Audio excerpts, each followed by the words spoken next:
successful in life, successful in love, successful in finances are ones that embrace failure and look for the lessons. They're brave enough to step into that energy they're being called to do and not to step away.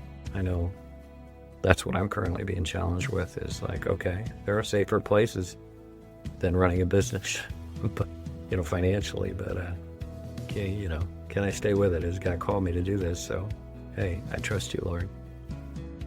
The more you love yourself and accept God's grace upon you, the more you can give God's grace upon others.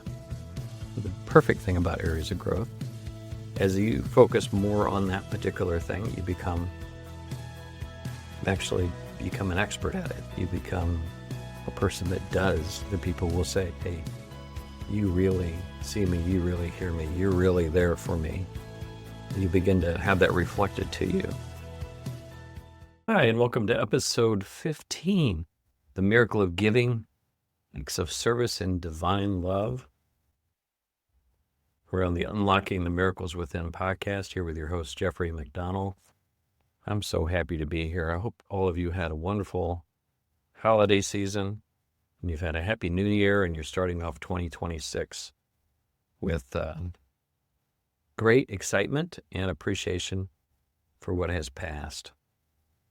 I wanted to have this episode around this season in the new year because, we just come off the holidays. There's generally a lot of giving and receiving during that time, and I don't know if all of us are locked in or centered on what that means from a spiritual perspective. So I don't know how long this solocast is going to be. You only have me here today, but hopefully we'll cover some good ground and give you some good tips. And we'll see how long God has this show last. Typically my shows are 15 minutes to an hour, sometimes a little more. This one to me is still a journey that I'm learning. That's why I want to share with you, but it's also something that I think is fairly straightforward.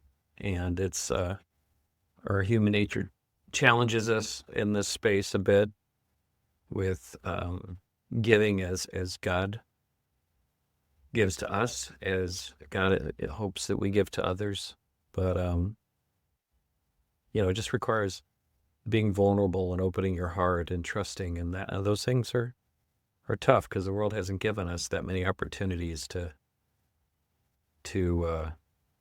feel trust, feel vulnerable, feel intimate, and be safe doing that, right? The history of humankind has not been kind to that energy, but it's still the energy that we need to play in to bring in the abundance of not just money. I think a lot of people look at this as a money thing, or giving as a money thing, but the abundance of really having connection with others, really having an intimate relationship with those that are around us, which is, I know in my heart of hearts, that's what we all yearn for. I know that's what I yearn for. So let's get started a little bit. I just wanted to share with you, there's so many places in the Bible, and as you all know, my grounding is in Jesus Christ, but there's so many places in the Bible that talk about giving and the power of giving from God's perspective, from the universe's perspective. So I want to share a little bit of that with you, because there's quite a few that I found. I'm sure there's more that I didn't find. But so in Proverbs 11:24-25, one person gives freely, yet gains even more. Another withholds unduly, but comes to poverty. A generous person will prosper. Whoever refreshes others will be refreshed. Boy, that's so profound. And again, it's not just about money. It's, that a generous person will prosper. Whoever refreshes others will be refreshed. And to me, what that means is that you're really giving your attention and your time and your energy to that person, really listening to that person, really being present for that person. And that's been the biggest journey for me. I'm a problem solver by nature. I always want to fix things. And sometimes you're too busy thinking about solutions and you're not really listening and paying attention. That's probably one of my biggest faults for much of my life. But you know what the great thing is about having areas of growth? The perfect thing about areas of growth, as you focus more on that particular thing, you actually become an expert at it. You become a person that does. The people will say, hey, you really see me, you really hear me, you're really there for me. You begin to have that reflected to you by God, by the universe, through others. Let me give you another verse here. 2 Corinthians 9, 6 through 8. Whoever sows sparingly will also reap sparingly, and whoever sows generously will also reap generously. And God is able to bless you abundantly. I love that. God is able to bless you abundantly, so that in all things, at all times, having all that you need, you will abound in every good work.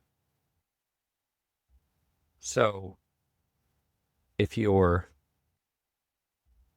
not sowing the energy of that trust and that level of abundance, planting the seeds that you know will grow because they're the right seeds. I'll say this, the way this comes through to me is I feel it. I might jump to, hey, what is the outcome of this action? But it's almost like in that moment, you know that action is the perfect thing. And you got to be okay knowing that wherever it leads is perfectly okay. And that takes a huge amount of trust. I know with the last company that I ran, it was just a few months into that role. And when I came in, they were really struggling. And I couldn't understand why God brought me to that business, because I came from a large corporate world, not to a small company business. And what did I know about running a small company, a family business? And I know God brought me there to teach me a lot of things, to yeah, always humble me in a lot of ways. But in the first few months, I had such a vision of what success was in my world that I was afraid that I would mess it up, that I would fail. And it was all around my vision of my success, my vision of what success is, my vision of expectations. Even though I was giving all of my heart and I was doing it from planting the seeds from the best of places with everybody that I was around, I still was holding on to the outcome. And I wasn't trusting in God. And I remember saying at that time, when I had my little epiphany, I said, I got to be okay failing. If that's what God wants me to do, I used a few more choice words than that, but I got to be okay failing. I got to be okay. If that's what God brought me here to do, I put my best foot forward. And if I'm meant to fail, there's always a lesson in failure. Then that's what's going to happen. And I got to be okay with that. And I don't need to be carrying the burden. I need to give it to Jesus. And when I began to do that, the company began to turn around. And it wasn't really, I don't want to say, what, yeah, of course, it's you do stuff, you work and you do stuff. But I want to say I can't really attribute that to the doing or the people that came across my path. It became more as I began to trust people came across my path that helped the business. And I began to follow and trust my instincts a lot more. And I think we're challenged in doing that. I went through this journey, and I actually ran that company for 8.5 years. And towards the end, I felt that call again, that challenge to expand and to grow. And there was a part of me that wanted to be safe there and didn't want to fail. And the jump and the challenge was to start this business. And I still go through those challenges every day. Hey, is this going to work? Is it not going to work? And I got to pull myself back and trust in God. Well, how does this have to do with giving? Well, I believe that when you're giving of yourself, you're giving of your time, of your energy, of your knowledge, and of your expertise, and you're doing it without any expectations of having anything in return other than the love, other than you're giving the love of the Creator to others, then God's the one that uplifts you. The God's the one that turns this exactly what it said here in Corinthians. I'm sorry. Yeah, that was Corinthians. And God is able to bless you abundantly. Wow. Listen to that. God's able to do anything, right? And I don't know the original Hebrew or Greek or anything that was written in. I'm sure it was in Hebrew originally. But God is able to bless you. What does that mean? That means when we don't allow that, we're closing the door on God. When we don't try to hold and control things and control the outcome and to put our expectations on it, and we give that all to God with our best earnest, our best energy, then God is able to bless you abundantly in whatever way that God wants to bless you in. That's the thing, right? Boy, I'm so glad I'm doing this now. Like I said, we come out of the holiday season. I'm, putting my best foot forward. I judge myself. Am I always putting my best foot forward? Not perfect, but I'm putting my heart forward and my best foot forward on this business. And I worry, hey, am I going to be able to do this? Am I going to sustain? Am I going to be able to bring this business to a profitable business, and supporting my wife's journey with her books and her coaching, and supporting my journey in this show and my cooking show that's coming up and my books? Am I going to be successful, or am I going to fail? And the lesson there for me is, you just got to give it to God. Wherever it goes is perfectly fine. And it's just a perfect lesson for me in this moment. That's why these shows come at the timing they do, for that purpose alone. Another Bible verse, Acts 20:35. It is more blessed to give than to receive. Probably those of you listening to the show are probably a lot like me. You're givers. And you give, but you have a hard time receiving. I know that's me. I have a hard time allowing receiving love, receiving recognition. I diffuse a lot of that. I can be self-deprecating, I guess, is the best word. I use that a lot as humor with folks, because I've always wanted to caution myself and be humble. But I also think there's even more humility in allowing yourself to receive. When you get a compliment, when you receive a financial blessing, when somebody recognizes you, that you've been there for them and you touch their heart. I've been trying to do a better job just saying thank you and allowing that energy to come in. Yeah, I've been trying to do that. And I think the Bible's saying, hey, it's better to give than to receive. Well, that's true. But I also think we need to allow ourselves to receive God's love so that we can give more of it to the next person. So I'm not saying the Bible's wrong. It's not what I'm saying. There's more to it, right? There's more in the Bible than just that one parable. But I think clearly, if you're in the same heart space I am, I'm sure you probably are listening to the show, You love to give. Boy, I love to see people succeed. I love to see people prosper. I love to see people feel in bliss, be excited, be passionate. And on the same flip to that, to allow that to occur, you need to be able to receive passion, excitement, and just getting in the energy of that. That's important. So I'm learning the latter part of that. I think many of us who are in service or problem solvers or who genuinely love to see others succeed tend to give up our own needs. And I got to constantly remind myself, and I hope I'm reminding you all, that the more you love yourself and accept God's grace upon you, the more you can give God's grace upon others. I think that's an important one to giving.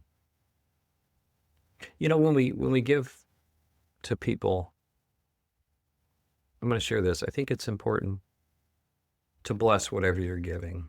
So if you know, for example, that you're giving time to someone and you're just going to spend time with them, pray before you do that. Pray that, Lord, help me to be present. Help me to be the ear that they need and maybe the voice that they need. And my highest good and their highest good and everyone's highest good, let me be honest, true, and integrity and fully present with them.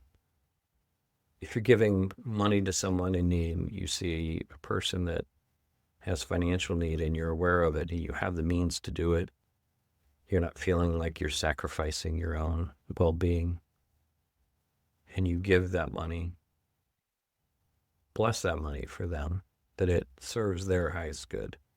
Instead of being fearful that they're going to do something wasteful with it because you have some kind of history with them or some kind of judgment. Maybe it's a homeless person and you begin judging them, but God calls your heart to give them some money. Bless that money and give it to them. I think that's important.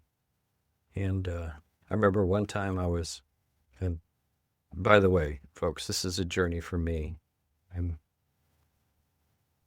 I've always been, my heart's been called to help people that are struggling. And sometimes I have the money and sometimes I don't. But all that judgment creeps in. Like, are you going to really be responsible with that money? Boy, I fight that all the time. But when I do, when I really step into God's grace, I remember a homeless man, Jules and I were heading out to dinner and I was walking down the street and he had asked me for money. And I might be telling that story a little wrong. I think he came up to me and I thought he was going to ask for money, but he actually asked for a hug. And I knew I was supposed to be there. I could feel God there, and I gave him a hug, and he was just so grateful and so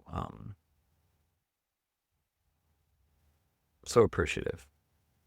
And I did give him a little cash too. That's what happened. But what I remember was, wow, I was so on guard. I guess that's the normal thing to be. Even though I knew God was calling my heart to give him a hug. So I try to be very aware, and I'm talking anybody that approaches you, jump up and hug them. But having a sense of God in you is it's a very specific calling. When you know it's right, it pulls you like a magnet to that moment. I remember Julie doing the same thing to a homeless man on the side of the street. She had me stop the car because she just felt God's pull, and she ran up and gave him a hug. And, a lot of tears in that moment. So when God calls you to do things, it doesn't have to be a homeless person. It could just be being present with your child. It could be being present with a friend or a loved one. It could be answering that call when you may be a little too busy. And there's so many stories of how powerful that can be. Maybe when somebody's really struggling and you take that call and you listen to them, and it ends up saving their life because they feel like somebody really does care about them. I think in this world today, we're missing way too much lack of intimacy, lack of availability, a lack of truly sharing our heart. I think technology in a lot of ways has done that to us. I called it castrated an entire generation of young men with a focus on games and those kind of things, because we get ourselves so distracted we can't really be present with the other person. So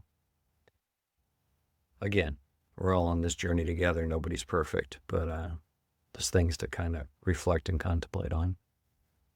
From Matthew 25:40, truly I tell you, whatever you did for one of the least of these brothers and sisters of mine, you did for me. And that's Jesus talking. So if you can think of it that way too, that when you're opening your heart, you're really being present, you're really giving.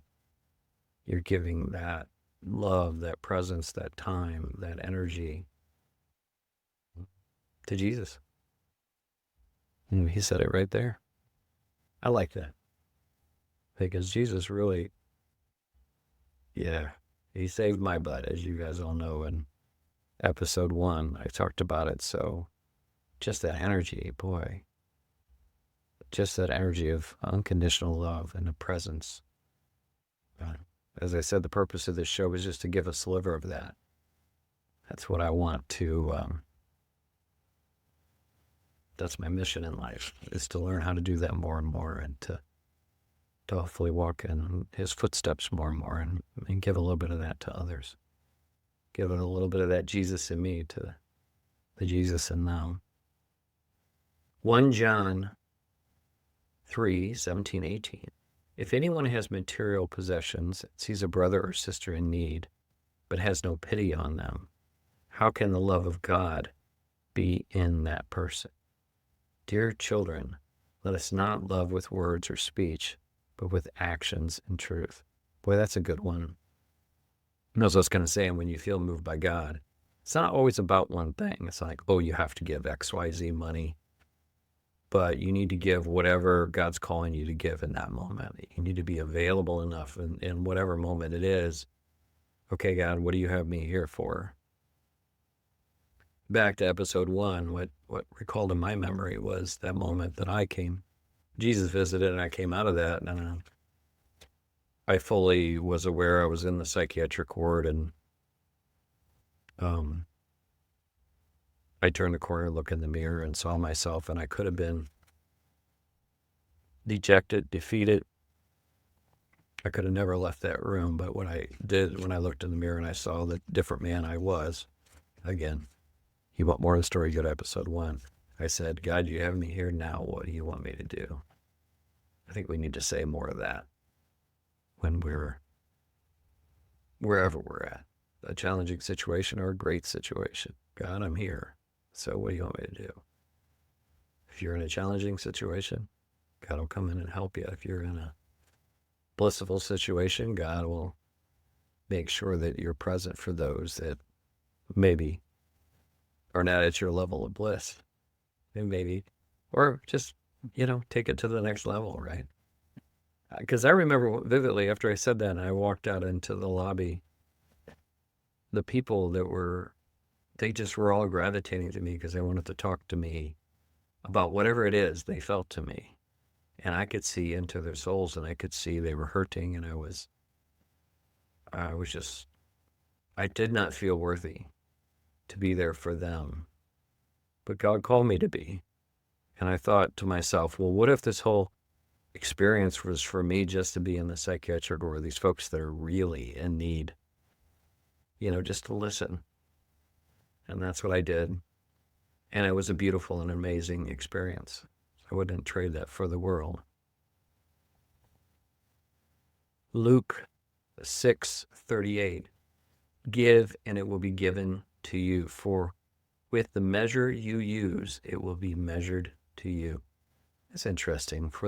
With the measure you use, it will be measured to you. To you. So I think that's talking about you're given these gifts, you're given these graces, and you're given these abundance, and how much do you use that in acting, planting those seeds of love, actually using it for what God intends you to use it for, and not wasting it. Boy, I've wasted so many things in my life. It just has me reflect on. I thought it was all about me. That's another topic there. So let's make everything about God. Of course, we know we're supposed to put God first. That's one of the top commandments, right? Jesus said. But put him first in all things, and using our gifts. Like, Lord, where do you want me to use my talents today? Where do you want me to put my energy? Where do you want me to put my focus? How do you want me to be a good steward of the gifts you've given me? And stop making it about us and our ego and what we need and what we want. That's a good one. One of the things Julie and I have been trying to do more, we need to do it more, is to do a conscious effort of putting God first in our spouses. So a lot of times with your spouse or with a significant other, there's always this partnership, a give and take. That's not a bad thing. But we make decisions based on our needs and their needs, and instead of going to God first and say, okay, how do I bring Julie, for example, in my life closer to God? How do I bring those others that are in close to my field, my children, my parents? How do I, when I step forward with them, how do I open the doorways to God for them, and make God the priority and not me the priority? And in Julie's case, to do that for me, and take our marriage even to a greater level of love and connection and respect, because we know where it all comes from. Anyway, that's interesting how that whole phrase brought that whole verse in the Bible brought me that thought, which is, for with the measure you use, it will be measured to you. So use it wisely.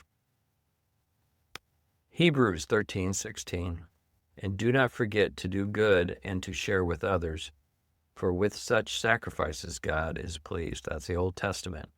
They say it a little bit differently, don't they, in the Old Testament? But when we say do good, I think when you're doing God's work, it is only good work. And when you're doing it with the best of your intentions and your connection, and you're being aware that maybe even sometimes the best of your intentions are not in alignment with God, but you try. God is pleased, because God's going to continue to grow you, elevate you, expand you in ways that you can't even imagine. There's one more I'm going to share with you, and then we'll step away from the Bible verses for a bit. But Galatians 6:9 and 10. Let us not become weary in doing good. Therefore, as we have opportunity, let us do good to all people. So again, it's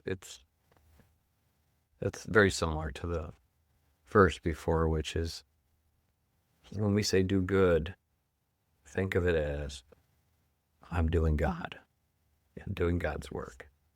I'm conscious that my ways, I may not have the perspective that God has on a particular situation. So I need to open up and ask for help. Let's step forward, be brave enough to step forward and do good. But it's not my perspective of good. It's God's perspective of good. There's so many instances in the world and in life where we think we are the one that knows that we are the righteous one. And we even do things for people sometimes because we think we're doing good, but they don't want it. It even offends them, or feels like we're smothering them, or whatever.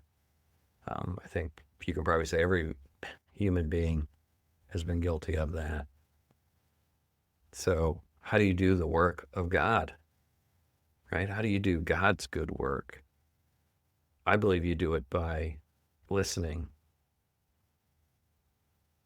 choosing to see the God in that person, whether you like them or not. And then when called to act from that space, maybe it's that person's call for help. Maybe it's just being there for that person and responding in the right way.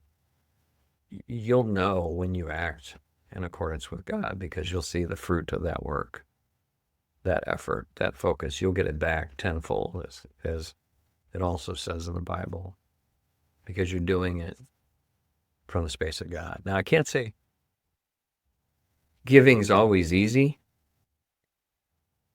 because sometimes it takes you to be brave to do it. And what I mean by that, it could be giving of yourself or giving of your time. We think of giving as like I'm giving money or I'm giving gifts. That's easy. But are you giving money or are you giving gifts with the highest of intentions with that? Are you giving your time, your presence, your heart, your mind, and everything that you are with the highest of intentions, with God as the leader? How many times do we stop and breathe and say, okay, God, what really are you calling me to do here?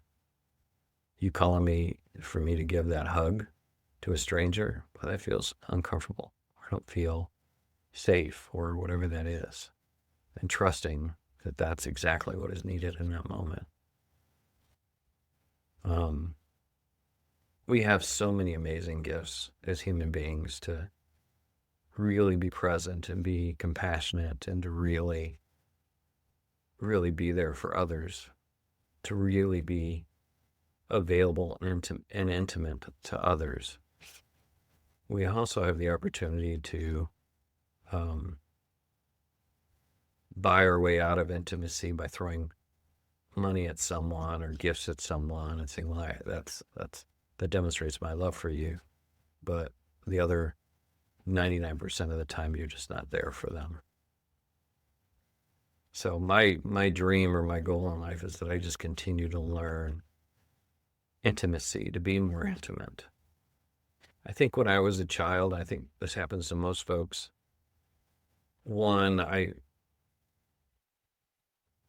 you grow up. I have wonderful parents, but I think we all grew up searching for that intimacy that we came from. We came from God. We came from this perfect level of being known and seen and intimacy. We come into the world, and then there's times where we're ignored or we're misunderstood, or we feel abandoned for whatever reason, and we grow up kind of jaded, comparing it against that perfect love that we were born into nature with God.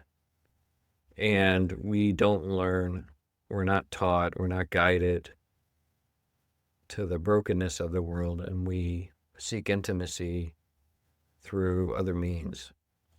You can just see it, the abundance of pornography in the world, the objectification of sexuality, women primarily, but it's men and women.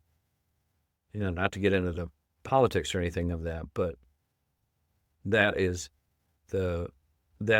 all born out of our need to seek intimacy.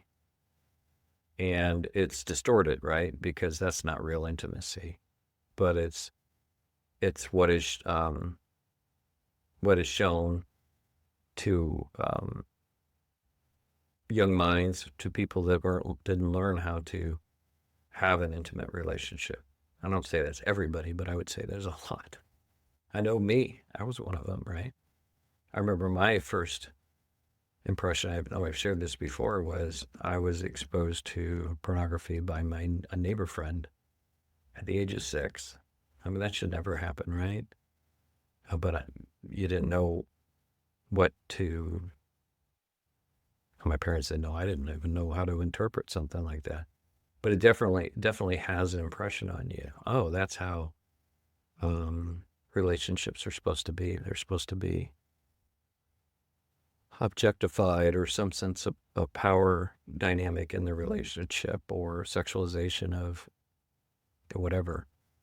Um, and we don't do a lot of that, teach a lot of that in education. So I've been kind to myself as I've kind of grown up, and I realized a lot of this, that okay, so my ability to receive, or I would say, um, to give and receive in the grace of God, was impacted by my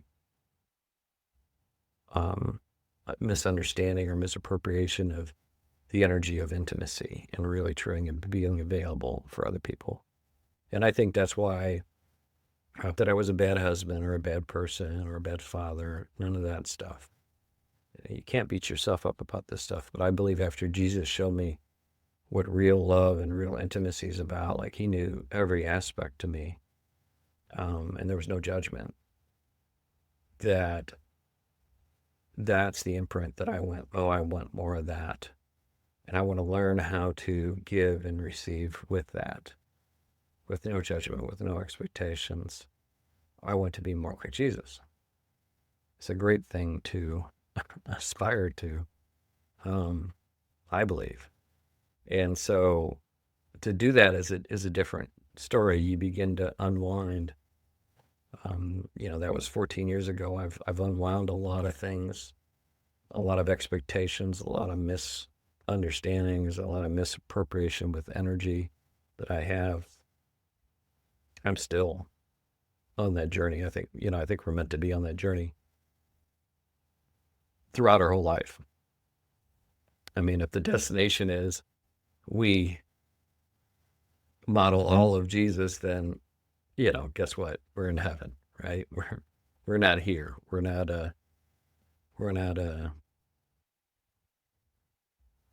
in school still, learning how to be back with our God, our Father, our Creator, Jesus, His Son. We're you're done. You're not here. I believe that firmly. I believe the only reason we're here in this world of dichotomy and separation and sin, and our nature of sin, and and the Bible takes it all the way back to Adam and Eve, and the poor decisions they made at that moment. I think we would all make those, probably. That's part of who we are.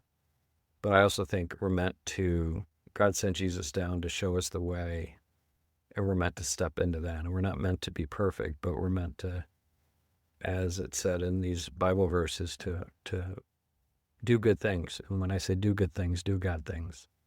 To put our best heart for it, the best step forward with that. So I think before I leave you all today, and I appreciate you staying with me and listening to this, and I hopefully much of this has made sense, because again, I just let things flow through me, so it's not planned by any stretch of the imagination. I do like, though, to give you some takeaways, the things I've learned in giving and receiving. So I'll start off with I always try like three things. I don't want to overcomplicate it, so I'll try to do three good things here. The first thing is set your intention. I always say pray on everything when you're giving, and when you're receiving too. But set your intentions to say, God, let this be about you first and foremost. Let me be available as you want me to be available, and let me act in accordance with you. And if you ever fall into a space of being unsure, just stop and pause and say, hey, Lord, tell me what this is all about. You can tell when you need to pause, because you'll feel resistance. You'll feel uneasy, unsure. You might feel fearful or worry. All those things I share with you before that are not of God. Just stop and pray on it. Pray before you go in to meet with someone. Pray before you go in to Pray for God's guidance when you go in to spend time with your family. I do every time before we go spend time with the grandkids, because I just really want to be present with them. I want them to remember, I want them to see the God in me so they seek the God in themselves. I see myself as a mirror to them of unconditional love. And I hope they feel that. And, I'm sure I'll get better at that as they grow or continue to grow myself. But that's my true desire. So that's the first thing. Pray. I could say pray, pray, pray, pray. Pray. The other second thing is this call to action. And I know sometimes that can be uncomfortable or uneasy.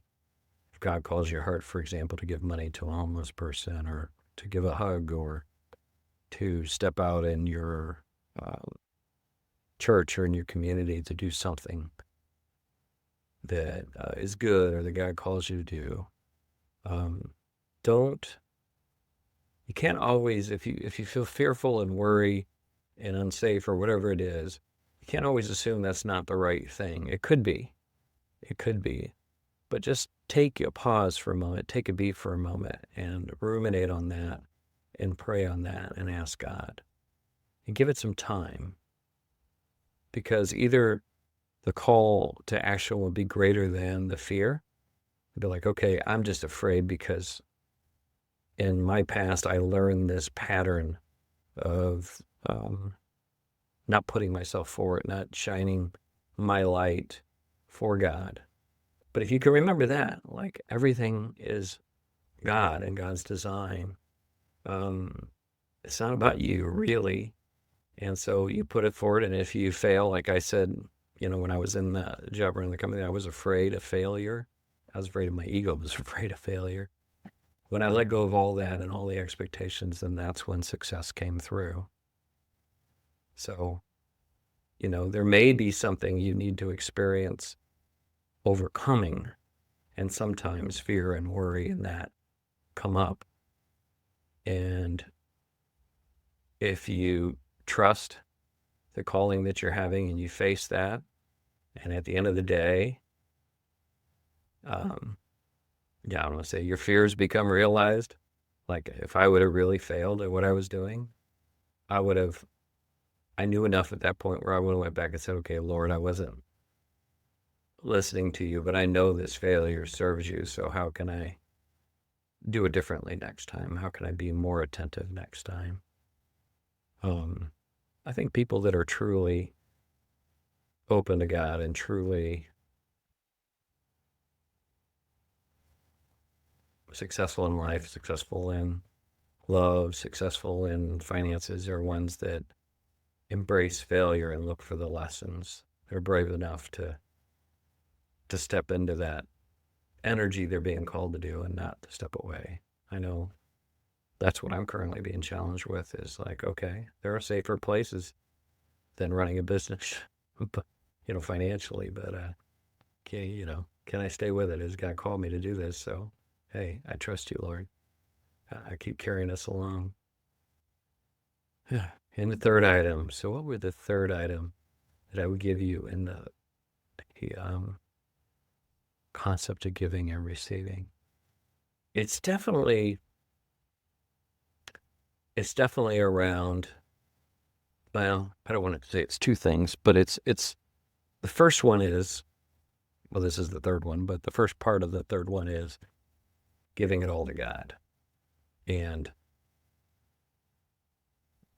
what I mean by that is that every single thing, doorway that you have in life, every decision that you make, if you give it all to God, how do I say, then you don't have to be responsible for it. That's funny. Yeah, you don't have to be responsible for it. But if you give it all to God, with that intention first and foremost, then you could open the doorways to miracles to come through.